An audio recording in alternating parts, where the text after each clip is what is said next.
Hello guys, how are you doing? I hope you are all doing well. Now we are coming today with one more important topic about the communication and one important scenario. There are two stations for this history taking. Definitely we cannot discuss each and every station or scenarios of history taking here, but I will give you general outline of how history should be taken and how can you get the maximum marks out of this. So there is 1 minute scenario reading time outside the station, and after that you will be going inside the room. There will be medical examiner, lay examiner and the patient inside the room. So you will greet everyone and you will have 6 minutes to interact with the patient. You will be provided with a pencil and paper if you need to note down the saline findings, but if you do not want to do it, that's absolutely fine. You just need to understand that eye-to-eye contact and communication is more important than noting down the findings and summarizing it well. Definitely you need to summarize it well also.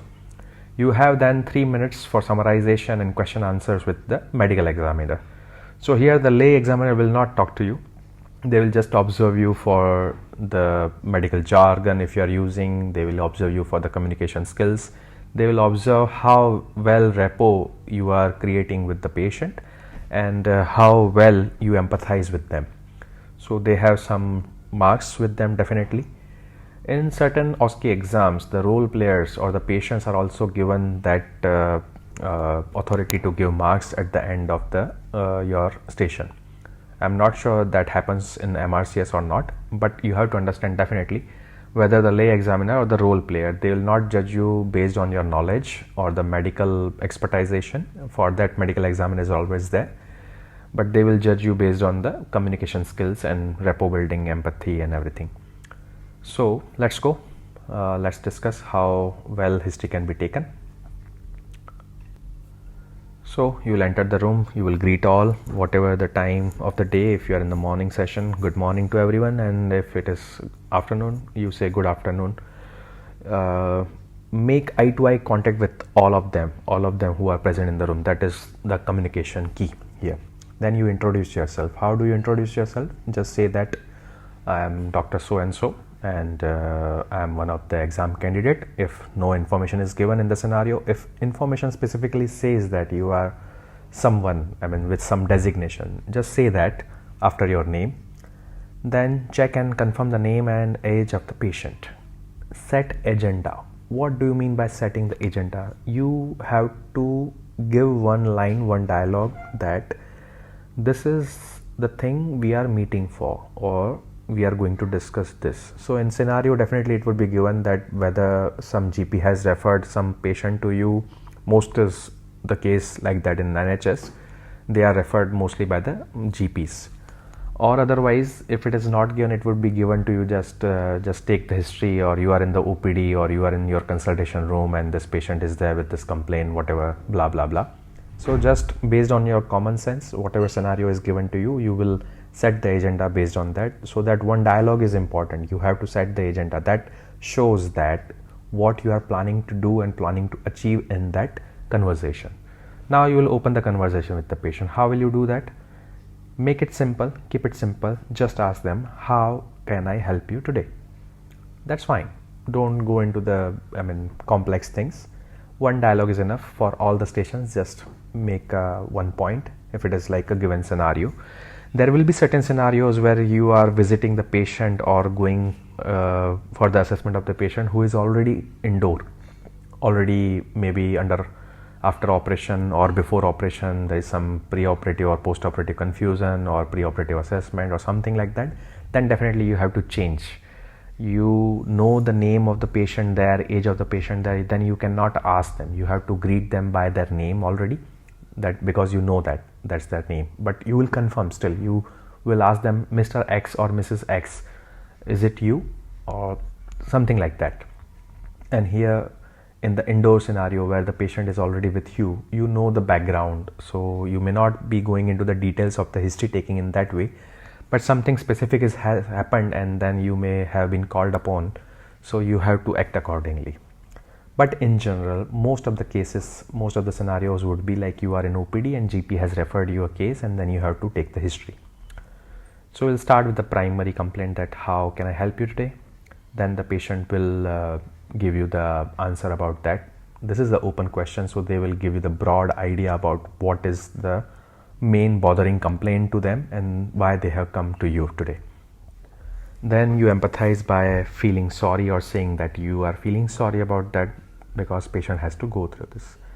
That kind of empathy should come everywhere whenever you listen them saying something about their own condition, which can be physical, which can be mental, or which can be social even. If you are feeling that they are going some tough times, then you have to empathize with them. You will not say that I understand, because no one can understand somebody else's pain or suffering, but you can definitely say that yes, I can see you are going through a lot. Oh, I'm so sorry that this is happening to you. Then you start asking about the more details. If the patient is already giving you the details which you may need to ask in the further questions, always be aware that whatever is told to you, you will be asking again, then you are losing marks, because that shows that you are not listening well. If you are listening well to the patient, then you have to understand whatever information they have already given you are not going to ask them again. Just ask them something different, which information they have not given to you yet. And suppose if sometimes you feel that you are like by a slip of the tongue, you ask again the same thing which is given to you, you can just discount yourself by saying that okay, yes, you have told me that this is the thing, but still I would like to know more about this, something like that. Just don't make a bluff or blunder, but try to handle the situation. If you make a mistake, don't worry, say sorry, oh, you already told me about that, then just go ahead for the next question. In any chief complaint, any primary complaint, always you have to follow certain set of questions. That is, one important is onset. When did it start? How did it start? Duration. How long it has been there? When was the first time you noticed that? Then progress and course of the thing, then how it has been. Is it worsening? Is it getting better? Is it the same? Is it coming on and off or something? Whatever, you have to ask them. Then the severity you can assess by, if it is pain, then you can ask for the score out of 0 to 10 based on just verbal analog score. But if it is something else, then you can ask the severity, how is it affecting their life, whether their routine life is affected because of that or no. Then you ask for the aggravating and relieving factors. That can be like whether it is some particular activity, some particular maneuver, some particular time of the day, or some particular position which is causing more trouble, or it's something that they do and then they notice that it is getting worse, or something that they do and they notice that complaint is getting better. So these questions you will ask each and everything in each and every scenario almost. Where you will not ask, I'll just let you know in some particular scenarios, as I told you in the indoor patients, pre-operative or post-operative confusion or something like that. There is definitely, it's not relevant. Case of erectile dysfunction definitely may not be relevant. There is something different questionnaire there which you have to follow. But most of the times it's like, is it abdominal pain or chest pain or knee pain or hip pain or any kind of pain or any leg cramps or calf pain, whatever, or bleeding, hematuria, blood and stool, or coughing or whatever. If some scenarios, you will ask these set of questions always. So in continuation with the primary complaint, you will go for the secondary features. You need to always show the examiner how you are thinking. So what you are thinking now, how you are thinking. So what two things you would like to know from the history? One, you want to make a probable diagnosis here. So there would be some probable 3-4 diagnoses in your head. So you want to rule out some and you may need to confirm some. So you will ask accordingly. If suppose it is IBD or IBS, you have confusion between IBD and IBS, then you want to rule out and confirm out of them. So what are the questions? So there will be set of questions regarding the IBD and set of questions regarding the IBS. So if by history you can know that the relevance of IBS is low and IBD is more, then you can put at IBD as a first diagnosis and IBS as a second diagnosis, and vice versa. So here you need to ask those questions which are relevant to the scenario. And also always try to rule out in any given scenario, it will be mostly relevant that you ask for the trauma, malignancy and similar complaints in past. Then again targeted questions to rule out DD in your mind, and or also the severity. If it is like something which you already know, the diagnosis doesn't matter, but you want to know how badly it is affecting the patient's life, or how severe, like in the thyroid disease, if it is hyperthyroidism, by the history you would come to know that yes, this is already a hyperthyroid case, but then you want to know how severe it is, like in the pressure symptoms, if the patient is developing some dysphagia, if the patient is having jitteriness, if the patient is having breathing issues, if the patient is having change of voice. These kind of questions will give you assessment regarding the severity of the patient's symptoms. So you want to ask those kind of questions. Then again the routine part which you have gone through in your medical school, that past medical history, surgical history, family history, personal and social history. If there is female patient, always try to add menstrual and obstetric history if it is possible, if the time is there and if it is relevant. Okay. So in past medical history, you will ask if they are suffering from any medical issues, if they are already taking some medicines on a regular basis. If they are taking, then ask for the dose and details. If they are allergic to something, and if it is like a bleeding case, patient is having hematuria or parectal bleeding or something, then relevance is there to ask for the blood thinners. Then past surgical history again, if it is relevant. Family history, you will ask if in family somebody is suffering from the similar issues or any other long-term medical illnesses. Always remember that you cannot use medical jargon. So if you ask for the chronic diseases, no, chronic disease is something, a term which is a medical person would use. So you have to ask any long-term illness or any significant medical issues in the family or the similar issues in the family. Then personal and social habits, you will be asking for smoking, alcohol intake, exercise, diet, whether they are taking healthy diet, what is their occupation, what they are doing for the living, where they are living and with whom they are living, whether they have any difficulty in routine lifestyle in walking or climbing upstairs or something like that. Then you have to present your summary. So I will just give you the general idea about how to introduce. Already covered in the previous slides. Again, read the scenario and act accordingly. Hello, good morning or good afternoon, and try to maintain eye contact initially with every person in the room, then specifically only with the patient. Then say, I am Dr. So and so, I have read the GP letter and know you are Mr. or Miss or Mrs. If this name is already given in your scenario, if it is not given, then ask the patient, can I check your name and age please. And if the GP letter is already stating that patient is suffering from some complaints, then say that I have come and I know that you have come for this complaint, is that correct? And if the age is not, then can I check your age please? If it is nothing is given in scenario, just say I am Dr. So and so and can I check your name and age please, and then start with how can I help you today. Tips, again in the previous lecture about the communication in general also I have given the same things. Eye to eye contact is important, empathy is very much important, no medical jargon, and don't rush. If the patient is speaking, let them finish.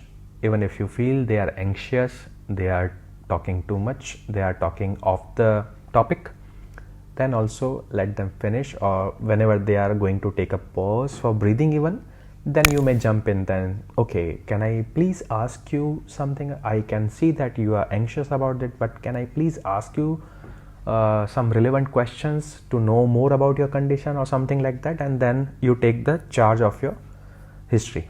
If not, if you interrupt the patient in between, that's very bad. That's going to cut your marks definitely. So you may feel that you want to finish your medical history taking, but you have interrupted the patient, khalas, you are not going to get marks for that. You may feel that you asked everything in the history, but still you could not do well. So particularly like for the pain history, apart from origin, duration, progress, aggravating and relieving factors, you will ask where is it located, whether it is radiating to some other place, where is it referred pain or is migrating pain, and what is the pain score of the patient. So for that you have to use the layman terms. Each and everything I am noting down here in my lecture, it's in the medical terminology. Definitely you are a doctor, I am a doctor, we can understand each other. But when you are asking the patient, you have to make it in the simple language. How do you do that? Just try to communicate the same thing with a non-medical person, your friend, your family member, and try to translate in English if it is not your first language. Then how would you ask that, okay, where do you have pain? Whether it is going somewhere else, whether it was at the same place in the beginning, or whether it is changing the location, changing the places, whether you have the pain at the two different areas at the same time. For the bleeding history, bleeding from any other site, any difficulty for stopping bleeding after a minor trauma like brushing your teeth. If it is a female patient, then you may ask of the heavy periods, any blood thinners they are on, bleeding in family members that may be able to rule out about inherited hemophilias and all. Then for blood and urine, specifically ask if they have taken some food or drug which can cause the red discoloration of urine. Always ask about the amount of blood clots are there or not, whether it is episodic or the single episode. If it is happening over the multiple episodes, ask about the frequency. Color of the blood is important, whether is it happening at the beginning or at the end, or it is mixed with the whole urinary stream or the stool in case of per-rectal bleeding. If it is something like multiple episodes, if the patient is presenting with fits, epilepsy, or something any other scenarios where there are multiple episodes of pain, or like chronic pancreatitis where they have multiple episodes of pain in abdomen. For abdomen, you will use the term tummy. For urine, you will use term waterworks. For pee, for stools, you will use the term poop. Then you'll ask about the details of episodes frequency, details of the first and last episode at least. Then you'll come to the summary. How will you do summary of this any case? So you'll start with that today I took history of Mr., Miss or Mrs. whoever, so and so, who is their age, year old, gentleman or lady, who presented with complaint of this and this, which started suddenly or gradually, which is days or weeks or months ago, and is intermittent or progressive or regressive, fluctuant or static in course. Describe the features of complaint if there are some positive findings along with that. After that, it is associated with so and so, Mr., Miss, Mrs., or after taking their name once or twice, then it is fine. Then you can use pronouns like he or she, whatever. Is also suffering from, if there is any medical history positive, or if not, then they say otherwise he or she is healthy, or he had any surgery, or there is no history of surgery. He or she is allergic to, if he is not allergic to any medication. There is no significant history in his family or her family.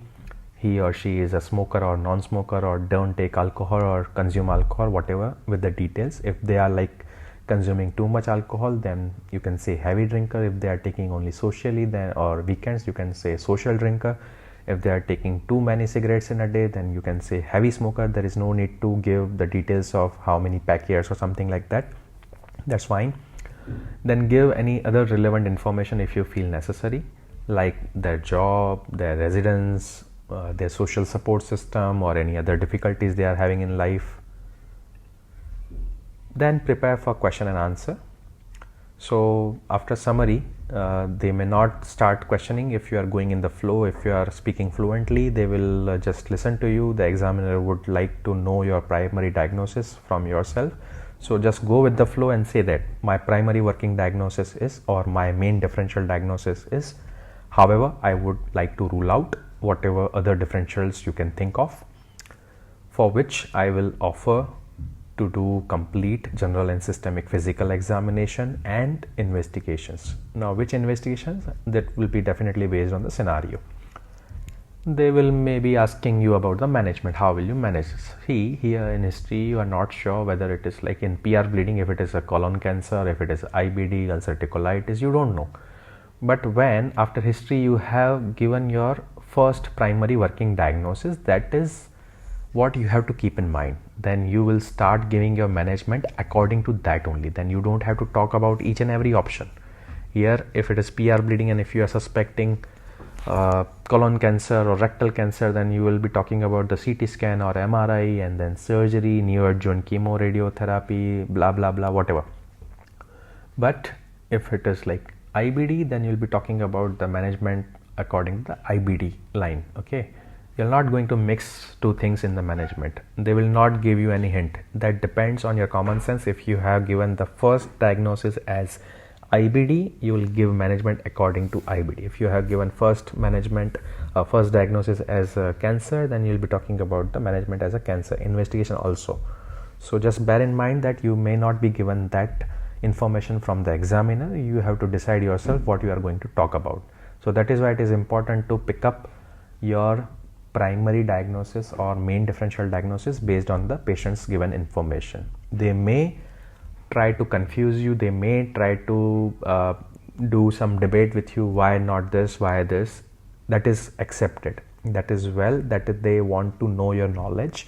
That does not mean your diagnosis is correct or incorrect. Don't make judgments based on their reciprocal questions to you. Don't think that if they are asking me why it is not this, then you have to change your answer. Yeah, sometimes it can happen that sometimes the examiner want to help you, but it's not the case always. I hope this helped you. Thank you for watching. Subscribe this channel for more content in future for similar kind of things, and please spread among your peers so they can also get the help what they deserve.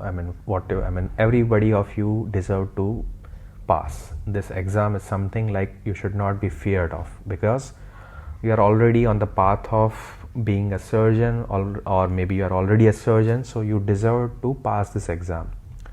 So please spread and help your peers, your friends, your colleagues, and take the maximum advantage out of this. We'll meet again with the similar content, and I hope this helps you guys. Thank you so much.